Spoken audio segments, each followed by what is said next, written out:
രണ്ടിടത്ത് വലിയ വിജയം UDF, ചേലക്കരയിൽ LDF. ഇപ്പോൾ ഞങ്ങൾ കൂടുതൽ ആത്മവിശ്വാസത്തോടെയും സന്തോഷത്തോടെയാണ് ഇപ്പോൾ നിങ്ങളെ അഭിമുഖീകരിക്കുന്നത്. നേരത്തെ ഇലക്ഷൻ വോട്ടെടുപ്പ് നടന്നുകൊണ്ടിരിക്കുന്നതിനിടെയായിരുന്നു. ഇപ്പോൾ ഏതാണ്ട് എല്ലായിടത്തും പൂർത്തീകരിച്ച് കഴിഞ്ഞു. ശക്തമായൊരു മുന്നേറ്റം തന്നെ UDF ഈ കാര്യത്തിൽ ഉണ്ടാക്കാൻ കഴിഞ്ഞിട്ടുണ്ട്. കാരണം പോളിംഗ് ശതമാനം കുറഞ്ഞിട്ടും UDF വോട്ടിംഗ് ശതമാനം കൂടുകയാണ് ചെയ്തിട്ടുള്ളത്. പ്രത്യേകിച്ച് വയനാടിനെ സംബന്ധിച്ച് പറയുമ്പോൾ രാഹുൽ ഗാന്ധിയുടെ ആദ്യ തെരഞ്ഞെടുപ്പിൽ അദ്ദേഹത്തിന് ഉണ്ടാക്കാൻ കഴിഞ്ഞിട്ടുള്ള ആ ഭൂരിപക്ഷത്തിൽ തന്നെ വന്നു എന്നുള്ളത് UDF ശക്തമായ ഒരു പ്രതീക്ഷ തന്നെയാണ് അതൊക്കെ വെച്ച് പുലർത്തുന്നത്. ഏതായാലും അതിൽ UDF ഘടകകക്ഷികളും എല്ലാം നല്ല നിലക്ക് അതിലൊക്കെ പങ്കാളിത്തം വഹിച്ചു. ജനങ്ങൾ UDF-നോടൊപ്പമാണ്. കാരണം കുറേ കുപ്രചരണങ്ങൾ, അതായത് വർഗീയത മറ്റുമൊക്കെ വെച്ചുകൊണ്ട് UDF തകർക്കാം എന്ന് ശ്രമിച്ച ഒരുപാട് ആളുകളുണ്ടായിരുന്നു. പക്ഷേ അതിനെല്ലാം ഉള്ള ശക്തമായിട്ടുള്ള ഒരു മറുപടിയാണ് ഈ തെരഞ്ഞെടുപ്പിൽ ജനങ്ങൾ നൽകിയിട്ടുള്ളത്. UDF ശക്തമായിട്ട് തന്നെ മുന്നോട്ട് പോവുകയും ചെയ്യും. പ്രിയങ്കാ ഗാന്ധിയെ ഞാൻ അഭിനന്ദിക്കുകയാണ്. അതുപോലെ തന്നെ പാലക്കാട്ടാണല്ലോ വളരെ ശക്തമായൊരു മത്സരം നടന്നത്. അവിടെ UDF പ്രിയപ്പെട്ട നമ്മുടെ രാഹുൽ മാങ്കുട്ടത്തിന് ഉണ്ടാക്കാൻ കഴിഞ്ഞിട്ടുള്ള ഭൂരിപക്ഷം തന്നെ കേരളത്തിൽ UDF ഇപ്പോഴും ശക്തമായിട്ട് തന്നെ മുന്നോട്ട് പോകുന്നു എന്നുള്ളതിൻ്റെ സൂചനയാണ്. പാലക്കാട് പിന്നെ അവിടെ ആയിരുന്നല്ലോ കൂടുതലായിട്ടും വലിയ പ്രചാരണങ്ങളൊക്കെ നടന്നത്. അപ്പോൾ അതിനൊക്കെ അതിജീവിക്കുവാൻ രാഹുൽ മാങ്കുട്ടത്തിന് സാധിച്ചു. അവിടെ മുസ്ലിം ലീഗും അതുപോലെ തന്നെ കോൺഗ്രസും മറ്റ് ഘടകകക്ഷികളും എല്ലാം മുന്നോട്ട് വെച്ച നയങ്ങൾ അതാണ് ശരി എന്ന് ജനങ്ങൾ അംഗീകരിച്ചിരിക്കുകയാണ്. അതിലൊക്കെ തന്നെ ഞങ്ങൾക്ക് വലിയ സന്തോഷമുണ്ട്. പാലക്കാട് ലീഗും ജമാഅത്ത് ഇസ്ലാമിയും SDP ഒരുമിച്ചിരുന്ന മഴവിൽ സഖ്യത്തിന്റെ വിജയം എന്നാണ് ഇപ്പം CPM സംസ്ഥാന അധ്യക്ഷൻ പ്രതികരിച്ചിരിക്കുന്നത്. ഈ ഇലക്ഷൻ കഴിഞ്ഞിട്ട് അങ്ങനെ ഒരു പ്രതികരണം വളരെ വിചിത്രമായ ഒന്നാണ്. പ്രിയങ്ക ഗാന്ധിന്റെ ഭൂരിപക്ഷം ഇപ്പം തങ്ങൾ പറഞ്ഞ പോലെ 4 കടന്നു. അതുപോലെ തന്നെ രാഹുൽ മാങ്കൂട്ടത്തിന്റെ തകർപ്പൻ ചെയ്യാണ് 18,000-ന്റെ മേലെ. അതിനൊക്കെ ഇങ്ങനെ ചെറുതാക്കി കാണുന്നത് ജനവിധിയെ ഒരു മോശമാക്കി പറയലാണ്.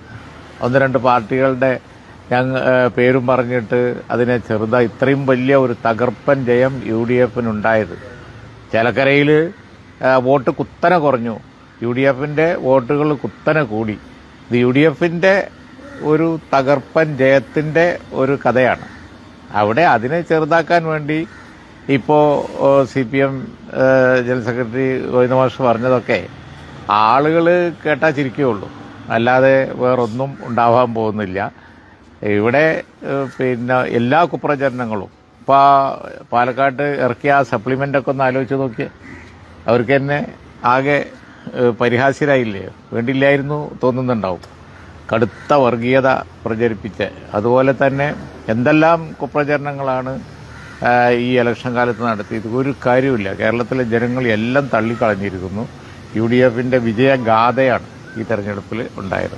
ഈ ഭരണവിരുദ്ധ തരംഗം ഇല്ല എന്നുള്ളതാണ് ചേലക്കര സൂചിപ്പിക്കുന്നതെന്നാണ് CPM-ന്റെ എല്ലാ നേതാക്കളും പറയുന്നത്. അപ്പോൾ അതിനെങ്ങനെയാണ് കാണുന്നത്? കഷ്ടിച്ച് രക്ഷപ്പെട്ടത് കൊണ്ട് അങ്ങനെ പറയാൻ പറ്റുമോ? കാരണം ഭരണവിരുദ്ധ വികാരം കൊണ്ടല്ലേ ഏതാണ്ട് 40,000-ഓളം കഴിഞ്ഞ രണ്ടാം പിണറായി ഗവൺമെന്റ് വന്നപ്പോൾ കിട്ടിയ വോട്ട് കുത്തനെ കുറഞ്ഞ് താഴോട്ട് പോകുന്നില്ലേ. 3,000 വോട്ടേ ആ തെരഞ്ഞെടുപ്പിൽ ഷാഫിക്കുണ്ടായിരുന്നുള്ളൂ. അതിപ്പോൾ 18,000ആയി. ഭരണവിരുദ്ധ വികാരം തന്നെയാണ്. അതൊരു ചേലക്കരയിലൊരു തോൽവിയിൽ എത്താത്തതിന് അവർ ഭാഗ്യം എന്ന് വിചാരിച്ചാൽ മതി, അത്രേ ഉള്ളൂ. ഒരു പഠിക്കൽ ആവശ്യമില്ലേ ചേലക്കരയിൽ തോൽവിയിൽ? ചേലക്കരയിൽ നമ്മൾക്ക് വിജയത്തിൽ എത്താൻ കഴിഞ്ഞില്ല എന്നുള്ളത് പിന്നെ ഒരു ഫാക്റ്റാണ്. എത്താമായിരുന്നു. ഇപ്പോഴത്തെ ഈ ട്രെൻഡായിരുന്നെങ്കിൽ കേരളത്തിൽ UDF-ന്റെ ഒരു ട്രെൻഡാണ് ഉള്ളത്.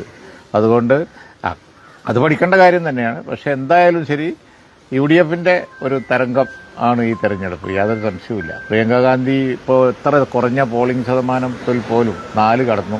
തങ്ങളായിരുന്നു അവിടെ ആദ്യം ചെയർമാനായിരുന്നത്. ആ സമയത്ത് ഉണ്ടായതാണ് റെക്കോർഡ് വോട്ട്. അപ്പോൾ അതിനോളായി. അപ്പോൾ വലിയ പാർട്ടിക്കും വലിയ പിന്നെ ഒക്കെ LDF-ന്റേത് ഗവൺമെന്റിന്റെ നേട്ടോ വികസനം ഒന്നും ആയിരുന്നില്ലല്ലോ. ഒക്കെ ഒരുമാതിരി ചേരിതിരിവുണ്ടാക്കാൻ വേണ്ടി BJP നടത്തും പോലെയുള്ള പ്രചരണങ്ങളല്ലേ മുഴുവൻ അവർ നടത്തിയത്. അതിനെ മറികടന്നല്ലേ വിജയം. PV അൻവറിനൊരു ചലനം ഉണ്ടാക്കാൻ പറ്റില്ല. അതല്ല ഇനിയിപ്പോ വോട്ട് വിശദമായിട്ട് പരിശോധിച്ചതിന് പറയാം. ഇതിപ്പോ UDF തരംഗാണ്, അതിന്റെ മുമ്പിൽ ഒന്നും വെച്ചൂല. ഗോവിന്ദ മാഷ് പറഞ്ഞിട്ടുള്ളത് മൂന്നാം സർക്കാരിലേക്കുള്ള ഒരു ദിശാസൂചികയാണ് ഈ ഫലങ്ങൾ എന്നുള്ളതാണ്. അവർക്ക് അങ്ങനെ തോന്നുന്നുണ്ടാവില്ല. ഈ ട്രെൻഡ് കണ്ടു കഴിഞ്ഞാൽ വരാൻ പോകുന്നത് ഇനി UDFന്റെ കാലാണെന്ന് അവർക്ക് മനസ്സിലായിട്ടുണ്ടാവും. പറഞ്ഞു നിൽക്കാൻ വേണ്ടി പറഞ്ഞതാണത്. ഈ ചേലക്കരയിൽ ഭരണവിരുദ്ധ വികാരം വോട്ടായില്ലെന്ന് കെ മുരളീധരൻ പറയുന്നുണ്ട്. അപ്പോൾ അവിടെ എന്തെങ്കിലും പാടിച്ചത് പറ്റിയിട്ടുണ്ടോ? ഇല്ല, വലിയ നിലയിൽ വോട്ട് കുറഞ്ഞില്ലേ? 40,000 ഈ നിലയിലേക്ക് വന്നില്ലേ? UDFന്റേത് 3,000 ഈ നിലയിലേക്ക് കൂടിയില്ലേ? തോൽവിയിലെത്തിയില്ല എന്ന് വെച്ചാൽ UDFന് അനുകൂലമായിട്ടാണ് ഇത്തവണത്തെ ജനവികാരം. പെട്ടി വിവാദവും ഈ പത്രത്തിലെ പരസ്യമൊക്കെ വലിയ രീതിയിൽ വോട്ടർമാരെ സ്വാധീനിച്ചിട്ടുണ്ടാവില്ല. പത്രപരസ്യം എടുത്തു പറയേണ്ട ഒരു കാര്യം തന്നെയാണ്. വളരെ ഒരു വിഷലിപ്തമായ പരസ്യം കൊടുത്ത് ജനങ്ങളെ രോഷാകുലരാക്കി. അതാണ് വർഗീയ പ്രചരണം കേരളത്തിലെ ജനങ്ങളെ രോഷാകുലരാക്കും എന്നുള്ളതിന് തെളിവാണ് ആ പത്രപരസ്യം, അതിനെതിരായി വന്ന ഈ ജനവിധി. യാതൊരു സംശയവുമില്ല. സുപ്രഭാതത്തിൽ വന്നിട്ടുള്ള ആ പരസ്യം അത് ഇലക്ഷന് ശേഷം കാര്യങ്ങൾ ചർച്ച ചെയ്യും എന്നുള്ളത് പറഞ്ഞിരുന്നു. അത് എങ്ങനെയായിരിക്കും? അതൊക്കെ ഇനിയിപ്പോ വരട്ടെ, നമുക്ക് നോക്കാം. ഇപ്പോ പരസ്യം കൊടുത്തിട്ട് കാര്യമില്ലാന്ന് ഇപ്പോ മനസ്സിലായില്ലേ?